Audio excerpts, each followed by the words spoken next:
Hello, I'm Mike Biselli, your host for this podcast and the global community that has rallied around it. During this episode, I'm honored and grateful to bring a professional storyteller onto the podcast and for him to share his very personal experience of loss and triumph and the importance of his work for many of us desiring to create real, lasting change.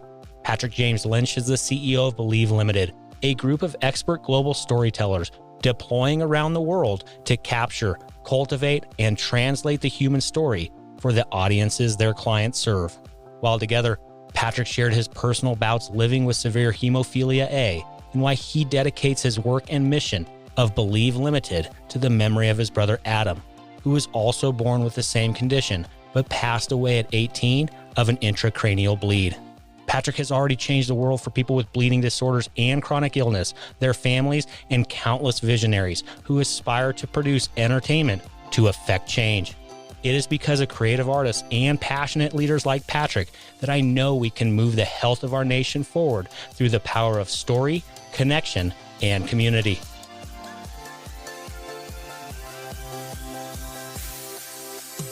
Welcome to Passionate Pioneers with Mike Biselli, where we highlight and speak with the innovators, the game changers, and the pioneers who are deeply passionate and relentless in solving the problems our world is facing today.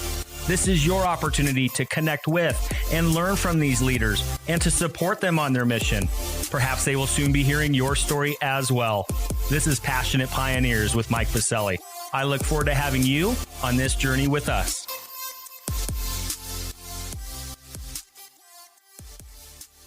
Patrick, welcome to our podcast, and thank you for taking the time to be with us today.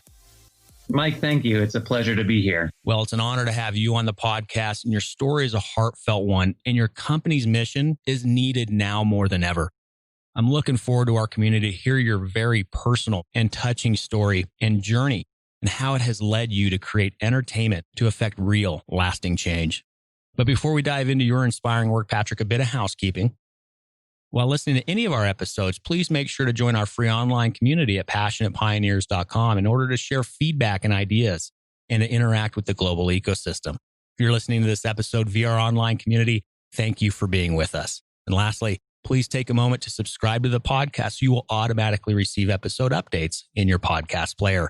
Simply search Passionate Pioneers with Mike Biselli in Apple Podcasts, Spotify, or wherever you listen to your podcasts.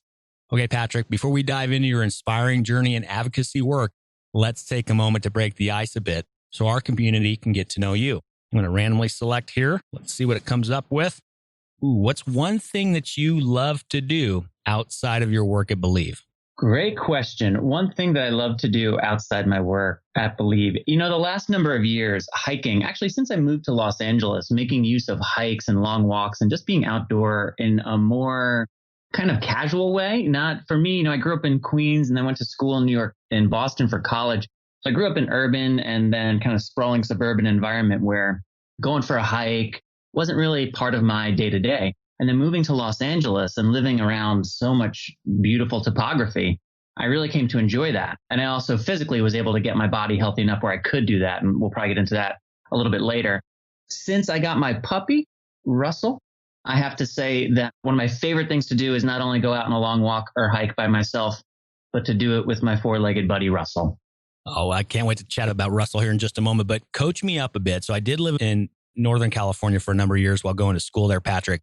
But when I think about, and I have spent time in Southern California, but when I think about living in Southern California, I hear, oh my God, 20 plus million people. There are people everywhere. It's concrete jungle. How easy is it to access open land to hike? I mean, here I live in Colorado. I have the Rockies in my backyard. How easy is it to access hikeable terrain out there? It's fairly easy. There was somebody who kind of compared New York and Los Angeles for me in a way that has been really helpful. And I've repeated it to a number of people and it strikes me now. And it's kind of a funny story too, is when I had first started spending time out here and a friend asked me if I'd accompany her to it on a dinner date with a girlfriend who was having a birthday and her boyfriend at the time. And I was like, sure, yeah, absolutely. So just the four of us. Well, it turned out the boyfriend at the time was Joss Whedon, the film director. And I didn't realize that, nor did I know what he looked like. So it was one of those conversations where it really wasn't until we were into it for a while that I was like, this guy does some stuff. I should really be paying attention. And little by little, I figured out who I was talking to. And when he got interested in what I was doing, and I just started spending time in Los Angeles, And I was telling him, I'm loving Los Angeles. I like being outside more. I like the access to canyons and parks and the beach and the weather. But New York, there was a lot of energy there. And I have some great tent poles there, and I have some work going, and I've built some equity as a producer and someone who's trying to build a career there. So I'm a little stuck as to how to split my time. And what he said was, I am born in New York. I spent my first 20 years of my career in New York, and I spent the last 20 out here in Los Angeles. New York will motivate you. LA will stay out of your way. And I have yet to hear a better way of distinguishing at least those two cities from each other in terms of their energy, the day-to-day experience of living in it. I think that nails it. So yeah, there's plenty of opportunity in Southern California, but it is a very congested city and it's very intentional. So I said about casual hiking, depending on where you live, I suppose. Fortunately, the weather's nice enough that if you're outside, it's generally a nice day. If you just throw a dart on a day of the year in Los Angeles, it's probably a nice day. But you do have to be intentional about your activities for the day in a way that New York, you did not have to be intentional. New York could just kind of, one thing could stumble onto another, and some really incredible spontaneity could be born out of that. Not so much in Los Angeles. So that is one downside, I would say. I love it here. I love it. I'm sold. Well, if you ever find yourself heading over towards Colorado, let us know. Plenty of us can help you out with some amazing trails here in the Rockies. It's incredible. But I do have to ask what, for some of our community, this will be the most important question of our entire time together. What kind of dog is Russell? He is an Australian Labradoodle. So he is part lab and part poodle. Oh, how cool. We may have to publish a picture of Russell in this episode as well. So I'll ask your team, maybe we'll have to send a picture over for Russell and having him involved there as well. So, well, thank you for sharing that, Patrick. I do appreciate it. I'm looking forward to diving in. Here you are with Believe, a national leading brand, a Webby award-winning full-service content agency and production house. And you've been at it for almost 8 years, but there's a story behind that. And I want you to be able to go back, share that very personal and intimate story as to the why and really surrounding the work for the memory for your brother, Adam. Can you take us back, set the stage a bit, and then we'll take it into current state of what's happening with Believe and the wonderful work that you've been bringing to so many around the country and the world?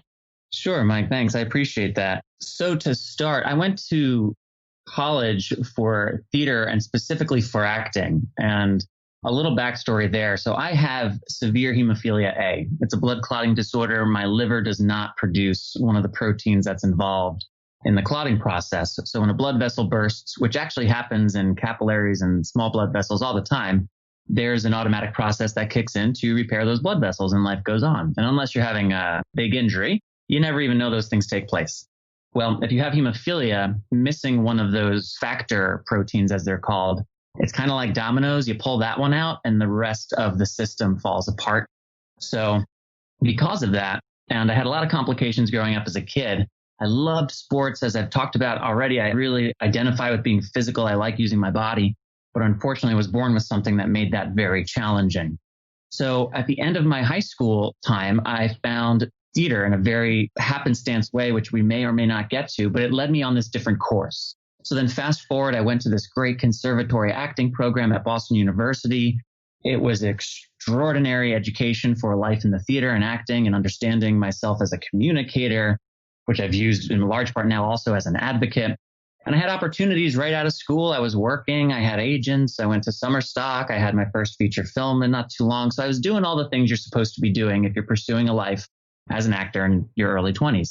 Unfortunately, it was in April of the year I graduated college. For context, that's 2007, that my brother, from an untreated and undiagnosed head bleed, passed away in his sleep. Completely shocking. So as you may imagine, that was a devastating turning point in my life. And one of the things that it led me to think about in the years that ensued was what happened to him, because he had the same thing I did, severe hemophilia A. He got complacent with his self-care, and that played a role in his death. When I was over the initial just grief and shock and starting to pick up the pieces, the question that plagued me was what happened? What happened to him that he let those self-care practices go when we grew up in the same house, same registered nurse mother, same expert hematologist, same. What happened? So I started spending a lot of time paying attention to what the hemophilia world was doing to educate and engage young people. And frankly, what I found was they just weren't doing much, at least not much that was actually interesting. If you were a dynamic 13, 14-year-old and someone's trying to get you to pay attention about this kind of scary health thing, it just seemed like there was a giant open space. And I thought, I have something to add here. Because right now what I'm seeing is we all acknowledge there's a problem with young people, and there's a problem as teens become young adults and staying consistent with care. But the tactics that we seem to be using are the same tactics that it seems like we've been using for a long time. So why are we expecting things to be different? And as I started getting more comfortable in that space and more comfortable with what I wanted to do as a storyteller and an actor and a producer, I started pitching how we needed to use entertainment a little bit differently. So this is 2010, 2011, and I'm walking around talking about content and web series. One of the most common questions that I got 10 years ago was, what is content? And I find that very funny now, given the world we live in. But that was always, what is content? What do you mean by content? And little by little, people were listening to what I had to say. We need to create opportunities for young people to engage. And a great way to do that is lead with entertainment. And I would present YouTube metrics and metrics of who's on YouTube, what are they watching, for how long. And I painted a picture for how we could create a web series that would use comedy to pull in young people and young families, help them realize there's an element to this educational process that doesn't have to be so scary. There's an element of connecting to this greater community of support that doesn't have to be so intimidating. Here's a silly show styled after The Office, where a guy that has hemophilia plays the goofy Michael Scott character. And we use these 8-minute episodes to teach you and your family important lessons about life with hemophilia. And we've been doing that now for going on season 10. We actually are releasing our 10th season August of this summer, which is wild. So that was the first project directly born out of trying to reach people like my brother a few years ahead of when he unfortunately passed. At that moment where, as a young person, a teenager starting to develop a real sense of individual identity, just making sure we're getting in there, reminding the young people you do have something that is life-threatening and it's critical. It doesn't have to be scary all the time, but you have to take care of it, or else the worst case scenario is what happened to my brother. And the much more common scenario is that you're going to live a life with unnecessary amounts of irreversible pain and damage. And that's no joy either. So that was the very first project, the original inspiration. And I met with filmmaker Ryan Gielen first in 2010. I took him out in 2011 to pitch him essentially as my partner on this. Thankfully, he got it, and we've been on our way ever since. Well, thank you for that story and that background. But Patrick, I want to go back still and pull on a couple of the threads that you had mentioned. When you started diving in and you noticed there's lack of education and, oh my gosh, how do I learn about this? And where you're kind of focusing on is chronic and the rare health space, right, then more specifically within hemophilia. But did you also start uncovering that there was just a systemic problem writ large across all types of chronic health issues or rare health diseases, not just hemophilia? That's a very good question. So I also grew up going to camps for kids that had various kinds of, the umbrella term was life-threatening and chronic illness. So I grew up going to camps with kids who had sickle cell and spina bifida and spastic quadriplegic cerebral palsy and mitochondrial disease and HIV, which fortunately we don't see nearly in the same numbers in young people anymore. So as a kid, I kind of got this. And then as I got older and started doing the work I'm doing, I came to understand this in a more adult way. But there really is so much more that I believe chronic disease states have in common than they don't. And some of it has to do with the lived experience, the feeling like an other, the isolation that can come, the mystery and the questions that linger when an element of a diagnosis can't be pinpointed and treated effectively. And then there's the insurance stuff and the jobs stuff and all the practical stuff that kind of funnels very similarly for a lot of chronic disease communities. And then on the rare side, same sort of logic applies. Hemophilia, it is a rare disease, which the U.S. defines as any disease with a population of 200,000 people or less. Hemophilia presents about 1 in 10,000 live births. It's primarily in males, so it's about 1 in 5,000 male births or 1 in 10,000 total births, depending on how you want to frame it. So there's roughly 20 some odd thousand severe hemophiliacs who we have diagnosed in this country. So it's a rare disease population. And rare disease communities, I have come to learn in the last 3-4 years in particular, also have a lot of the same sort of life considerations. One thing that is much different for hemophilia, and I think this is a critical point, 95%, actually a couple stats that are a little jaw slacking in my opinion, 1 out of 10 people has a rare disease.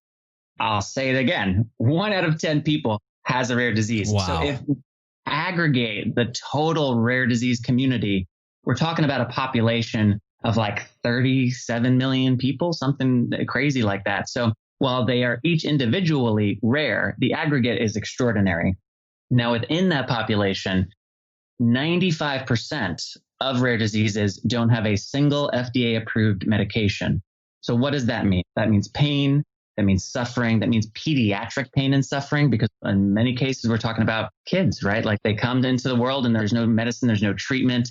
And with a life that can grow from there, it can be quite limited.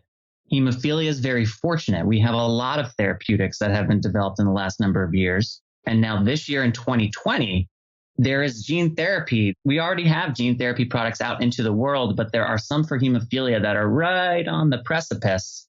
And this will be a watershed moment in gene therapy for the rare disease community, because the hemophilia community, because it's in that 5% and because our population size is on the larger end relative to all rare diseases, there's a lot of attention being paid to this imminent introduction of gene therapy for hemophilia.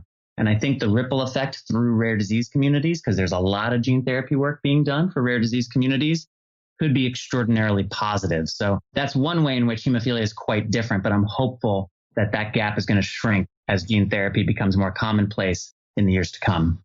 Well, thank you for that as well, Patrick. And then let's turn it a bit on the business side of the house, right? It's one thing, and I'm a big fan of artists. I'm by no means even close to where you and your team are at, but I try to hone my craft here with this podcast. But it's one thing to create content, and it's one thing to have that creative mind. It's another thing to create a business around it in order for it to remain and maintain some sustainability around it. Can you share with our community how you became so sustainable with Believe? How did you turn it into a sustainable business? Because I know you work with some of the most entrenched players in the industry that they're very wedded to status quo. This is how it's always been done. Just like you said earlier, Patrick, what is content? What does this mean, right? How did you start finding an opportunity in the marketplace to create an actual and sustainable business? Great question. So picking up where I left off earlier on the white space that I saw, or the blue sky that I saw for reaching young people, and then the introduction of our web series. So when that hit and was clearly successful, there were people coming to Ryan and I asking, what are you doing next? What are you working on next? And that was my cue to start thinking about what we should work on next. There was no intention to start a business, which I'm very grateful for, because I think the way we have grown has been quite organic as a result of just putting one foot in front of the next for quite some time, until we realized we're all in on this. This is what we do now. Meeting needs, I know that's a bit generic, but one of the things we always start with, we have 20 to 30 programs, projects, films going at any given time at Believe Limited. And most of them start by addressing the question, what need are we uniquely well positioned to fill and be excellent at? And if we can identify those things and get excited about a particular angle on a project, a particular conceit for a story, or the way in which we can dynamically bring people together, another element of successful business for Believe anyway, in my opinion, has been the ability to manage the nature of our multi-stakeholder projects. As you mentioned, we have a lot of partners who are a conservative end, and a lot of our work's in healthcare, and there's heavy regulation, a lot of do's and don'ts. And we try to push up against all the bumpers and guardrails to try to find where there might be additional elbow room, and we get pushed back. And it's a committed process, but we work pretty hard to make sure that we're not just taking the client's word and sort of shuffling that downstream and making sure we execute without any question, without any intention of challenging an idea. And sometimes I'm sure that has in the short term cost us, but I think what it's actually done in the long term, because we have grown, as you mentioned now for 8 years, is it's let our clients and partners know that we really care and we protect the project first and foremost. And sometimes that means having to politely protect the client from themselves, having to politely redirect some energy on our side. And sometimes that means having to rethink the project. I mean, this year has been the year of rethinking the project. But if we go back to what is the need that we're trying to fill, what do all of the different stakeholders involved need to feel accounted for and to be able to view this as a success at the end of the day? And then the third piece of the list when we're starting something is, does it fit our mission, vision, and values? Does this align with who we are as a company? And sometimes as we go, projects do get stripped down of what made them interesting and exciting, what gave them their unique position in our mind. And that can be unfortunate. But a few years ago, my partner Ryan and I, we realized that's going to happen, and that is business. And if we are too precious at times, it's actually going to hurt the total body of our business. If we learn how to be strategic with the moments that we really try to fight and push uphill or swim like salmon, then we will do ourselves a better service than trying to fight for every nook and cranny of every project. So that's been very paramount, I would say, in how we've considered our growth and our projects and the way we've been able to build long-term relationships with these clients and our audiences that we serve as well. That's another important piece, is just making sure who benefits from the work that we're doing. And it's funny how sometimes in all of the activity to execute, keeping in mind who the end user is, who that customer is, who that person is at the other end of whatever you're putting into the world, are you keeping them in mind as things bob and shift and move and weave? It sounds like common sense, and it is, but it's so easy for that to get lost in the sauce. And then the last thing I'll say about what's given us our ability to succeed over the last 8 years, we've been very slow to scale and to grow and to add overhead. We've kept ourselves as nimble as possible for as long as possible, so that when that growth moment has hit, it hits us kind of hard and we react quickly. I will say that approach has kind of changed as we've now gone to a staff of over 20 people between our full-time and heavily committed part-timers. We pay over 125 people a year across all projects between employees and freelancers and contractors. So we're not quite as small and nimble as we used to be, but our ability to maximize that position for the first 3, 4, 5, 6 years enabled us to be in the position we are in today, with a larger operation without quite as much flexibility, but we're still pretty nimble. Well, and for our innovators and entrepreneurs and company builders out there, some very sage advice from Patrick, and then proofs in the pudding. I mean, some of their previous clients include names that we all know in this industry: the Pfizers, the Roches, Genentechs of the world, Verizon, Johns Hopkins, and many others. And so there is definite proof points along the way for what Patrick and the team at Believe have been doing for all these years. But let's stay on that for a moment, Patrick. Here we are. We're now in the midst of one of the greatest health crises we will probably ever see in our lives, this pandemic with COVID-19. And when you talk about the needs of the client, I know a lot of us with our companies and our careers, we've had to shift to go and meet those needs in the marketplace, given everything at hand. What has changed for Believe? What has changed for you personally and also your clients during these trying times? You know, another thing to think about as we discuss this part with the pandemic, Patrick, is the need for connectedness and together is more apparent than ever. So what are some of those things that you've been experiencing during COVID-19? Yeah, what an odd time. And we're still in it. I think back to, I mentioned my acting school, theater school time and drama criticism and breaking down periods of great literary work. And you don't know you're in the modern era when you're in it. You don't know you're in the postmodern. Is this the Renaissance period? You don't know what you're in until you're in it. And the same is true with history, right? We don't know until there's some hindsight. We have no hindsight on this thing yet. We are still smack in it. And I've let go of trying to think too far ahead, because it's clear that the ability to adapt and improvise and be as flexible is going to be important for a while. In terms of our clients and serving our audiences, because we're in content, I think we had a bit of a leg up. And because our social media and digital distribution is a large part of what we are able to offer, that really helped us have, again, a leg up. Pretty quickly, every other entity in the space, content entities, advocacy agencies, anyone or organizations rather, anyone who had a stake in our niche world suddenly became an online content creator, a live stream person. So there was a lot of noise to some degree, because as you said, everyone was looking for connectivity and ways to alleviate anxiety and try to share this experience with like-minded people. I actually expected us to ramp up our output more so than we ultimately did. We just got more specific about what our weekly podcast output looked like, the way we maybe repositioned a few of the upcoming live events we had so that they could all be virtual events. Where we were most impacted is that we are a production company and we had a number of shoots booked across a number of months for a number of projects. all of which had to be canceled and reconceived or pushed or managed in one way or another.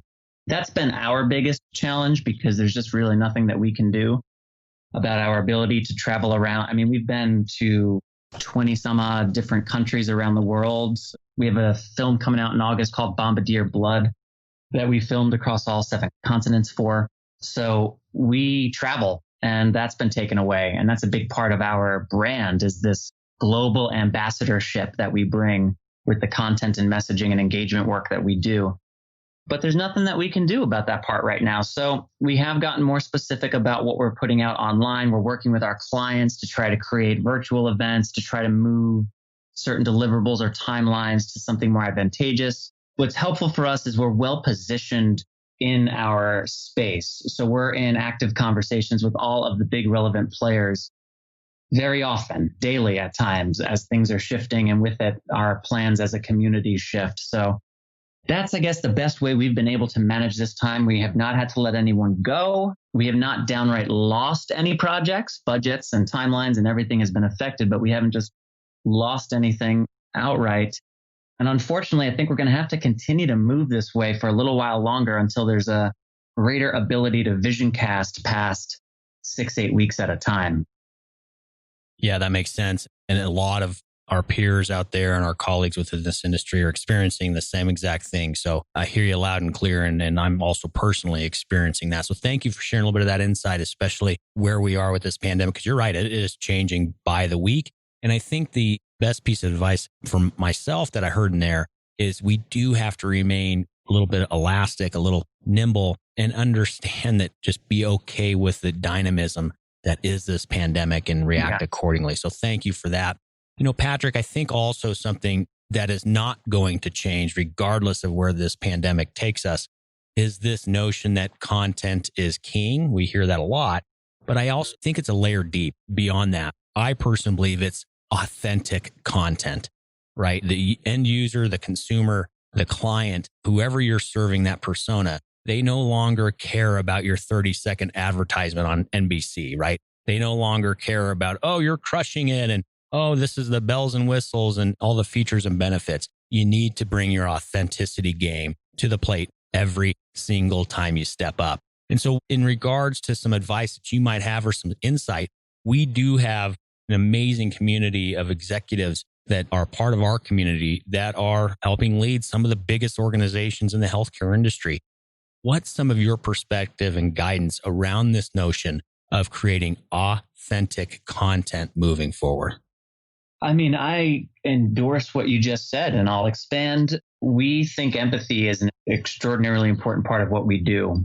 There's this concept that a guy by the name of Timothy Morton coined called the hyperobject. And the hyperobject is this idea of something that's so large, so real, that it affects absolutely everything. There's no way to escape it, i.e. COVID. But it's also so large and so big and so scary in some ways that there's really no ability for humans to translate that into meaningful action until something happens to change that. And that something, he would say, is an emerging property, an emerging entity of some kind. And what I believe that we are experiencing right now with COVID is this kind of hyper object time where it's so large, it affects everything, but we can't quite get our arms around it. And what we don't yet have is that emerging empathy driver that coalesces our energies, that calms us down, that turns us away from pointing fingers at each other and turns us toward holding one another's hands, and allows us to change our perspective on something that has been so overwhelming. How does that relate to authentic storytelling? Well, in both cases, I think the biggest ingredient is empathy. And in patient storytelling, I've been hearing about patient stories for a very long time, and yet I've also made my living in part by telling patient stories as though it wasn't happening before. What am I doing that's special? Is it this camera? Is that we give ourselves this amount of time? It's a little bit of a lot of things, but in my opinion, the single most important thing is empathy, and that we care. I remember when I was just out of college, or maybe it was in college, I was very interested in greatness in my late high school and college years. What did it mean to be great? And I would look at these great men in sports and entertainment and business to try to learn, what are they doing? What do great people think about? Are there common trends in great people's lives? And I remember listening to it was a CEO's convention and 500 people in this conference room. And the guy on stage has all these credentials. And he's fielding questions. He's doing a good presentation. My dad had recommended I watch this. And I'll never forget, there was a moment, and he had already said this a few times. So he answered yet another question by landing on the point, you really have to care. And so many people were asking questions in your second quarter, if your projections are off by this and that and that and that. And he'd start answering these questions from the granular level they'd be asked. But as he'd expand, he kept landing on, you just really have to care. And I thought, this guy makes a lot of sense to me. This guy helps me understand what a CEO actually is and how it's not that different than being a camp counselor or being a good castmate or a good teammate. It's really caring. And everything else is some degree of learnable, but you can't learn how to care. And I think that applies to content. And now that there's so much of it, and anybody who has a smart device and internet access is a content creator, and the people for whom that are doing that, they generally only have their authenticity to lean on. So I think creating content that has a purpose, that uses human story, that drives empathy, and that isn't just a repeat of something that you've seen before, because that often becomes something that we really have to fight with certain projects and certain clients as we go through the process. As little by little, there's a temptation to pull something new towards something we've seen before. And I have to jump in and go, no. That's why you brought us in. That's why you brought us in, because we didn't have this previously and now we want this. If we go down that route, it might feel good right now, but I'm telling you, we'll be sad later. Unfortunately, over time, I've been able to build the credibility so that when I do make those claims, they're well received. Well, for our audience, I mean, that is sage advice, and it's real. I mean, these are new times, whether you like it or not. Orthodoxy is completely blown up. The ways of doing things like we always did are done. We have to start thinking anew. We have to bring our empathy game to the table. We have to be vulnerable, raw, and real, and understand that the end persona, the customer or consumer that we serve, are wanting to know us more on a personal and intimate level, and not just what your product or service can do. So let's continue to think about, how do we involve those types of pillars in our business and make it a part of our business, and pillars that we lean on daily to continue to move our businesses and our efforts forward. So Patrick, you guys live, eat, and breathe it. You've proved it out for many years. So thank you for that advice for our community. And speaking of our community, let's flip the script a bit on you. Let's have our community help you out. What is one problem, need, or question that you or believe have that our community can be contemplating or helping you with? I love this question. And depending on when someone asks, like, how can I help or what could I do? Sometimes I really have nothing specific to be able to offer, and it's frustrating. But right now I got something very specific. Oh, bring it. So I mentioned earlier, we have a film about the first person with hemophilia to attempt Mount Everest and all 7 summits, which are the highest peaks on each of the 7 continents, which you may know about as being a person in Colorado. In fact, the climber I'm speaking of is a Denver native himself. And he's a buddy of mine. He approached me years ago and said, Patrick, I know you're a filmmaker. I'm the climber with hemophilia. You're the filmmaker with hemophilia. I would love to do something around this climb I have of Everest coming up that could showcase both what is and is not possible when you have hemophilia, depending on your access to medication. So Chris is the same age as me, 35 years old this year. He's healthy. He has his challenges related to hemophilia, but he lives a good life. He's married. He's working, very physical, mountaineer, obviously. But unfortunately, half of all people born with severe hemophilia die by age 10. So depending on where you are in the world, depending upon that health system, depending upon a lot of factors, you may or may not have the access that enables a full and complete life. So Bombardier Blood is the name of my documentary that follows Chris on this journey. And I should add too, the 7 summits, so that's Everest plus the other 6 tallest on the other 6 continents, that's only been accomplished by about 500 people ever, let alone somebody who has a severe bleeding disorder. So pretty ambitious attempt by Chris. And he did all of it while raising money and awareness for this organization that is solely dedicated to improving the lives of families affected by hemophilia in developing countries around the world. Chris has actually gone on to become the executive director of that organization. And so the film comes out on iTunes, and it's available on Comcast Demand and Fandango now and a bunch of different places as of August 18th. 20% of all the profits go directly to Save One Life, that organization, and their mission. And we're using the film to raise awareness about hemophilia, yes, but even more so to raise awareness about this disparity that exists and to just get people thinking about health disparities around the world through this particular intimate story of this one guy from Denver with a dream and a family and a community, and seeing how he was able to consider what it would mean to do something extraordinary for anyone, let alone someone with severe hemophilia. So if anyone listening to this could rent, buy, and share Bombardier Blood, it would help Believe Limited. It would help Save One Life. It will help the international hemophilia community. We have Alex Borstein from The Marvelous Mrs. Maisel and Family Guy as one of our executive producers. If you check out our social media properties for Bombardier Blood, you may see some videos from her making much the same pitch that I'm making now. So that's what I would say. If there's one thing you could come out of this doing, if you'd like to help us and Save One Life and really the global hemophilia community, go to bombardierblood.com, rent, buy, and share Bombardier Blood.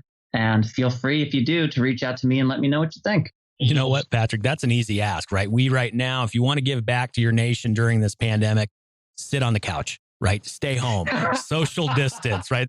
If you want to be a true patriot, the best way to do that right now, sit on your couch. Well, you need some time to fill, while sitting on the couch, bombardierblood.com. So go out there, find the new documentary with this amazing work that the team at Believe have put together. And of course, we got that Denver tie as well. So that makes me proud. So we'll also leave some points of contact for the documentary over on our free global online community at passionatepioneers.com, where you can find more out about Patrick and all the work there with Bombardier Blood as well. So, and speaking of online, Patrick, where can we find you and the team, whether it be social media, websites, or otherwise? Where can we find you? Yeah, so the simplest thing to do, I would say, so bombardierblood.com, that's not a bad place. There's widgets and contact links there. So if you go there, you can find your way to me, Patrick James Lynch, Believe Limited, our company. You can find me across all of the social channels, Patrick James Lynch, and I have links to our various projects there. If you want to get an overview of what we do and kind of click around different visuals, different projects, just kind of get a better sense of what we're about, Believe Ltd, so Larry, Tom, David, believeltd.com. That will satisfy that curiosity. Excellent. Easy. Again, believeltd.com. We'll also list all those other contact points out that Patrick just shared over at passionatepioneers.com. So thank you for that. Well, we're getting ready to close it down here, Patrick. What an inspiring and insightful conversation with a lot of great lessons learned for us to apply to even our own daily businesses and what all of us are working on in various forms and manners. So thank you again for being with us. But we have one more item to check off before we head out. And it's one of my favorite parts of the episode is a fill in the blank. I'm a passionate pioneer because? I am a passionate pioneer because not everyone has the same opportunity to make a difference. Wow. Brilliant. Well said, and way to go on wrapping us up. So thank you for that. And again, Patrick, thank you for spending time with me on the podcast, but more importantly, thank you for spending time with our community. I'm looking forward to having all of them get involved. It's in a wonderful global online community working hard to move the health of our world forward together. So again, with everything on your plate and how busy you and the team are, thank you for taking a pit stop here at Passionate Pioneers. We appreciate everything that you're doing, and do keep us posted. And of course, tell Russell hello for us. I will. Thank you. And just one last comment. I never intended to be a CEO of a company. I never intended to be an executive. I went to acting school, as I mentioned. And passion has really been that thing that's helped me move past insecurity and anxiousness and feelings of imposter syndrome as we've grown over the years. I guess I feel the need to say that because appreciating who your community is, I'm certain there are people out there like me who have felt or feel insecure about their title or responsibility, or how do I lead my company, or what do we do now? That's me in a nutshell too. That passion, mission, values, and vision. That's what grounds me. That's what brings me back. So if anyone out there is hearing this and that resonates, get that passion well in your belly, mission, vision, values, and that's something you can always come home to. And I just wanted to make that point before we signed off, Mike. I love it. Thank you for that. What a great way to end. And don't be shy in reaching out to Patrick. They're doing wonderful work. So again, my friend, thank you for being with us. Welcome to our community. And we look forward to marching alongside you moving forward. Thank you very much. A pleasure.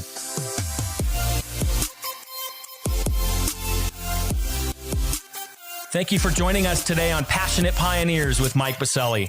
We'd love to hear your feedback about the podcast so we can continue to improve this community and to further support the pioneers being featured. Lastly, please take a moment to subscribe to the podcast and invite your friends and colleagues to join us. This is Passionate Pioneers with Mike Biselli. I look forward to having you back with us during our next episode.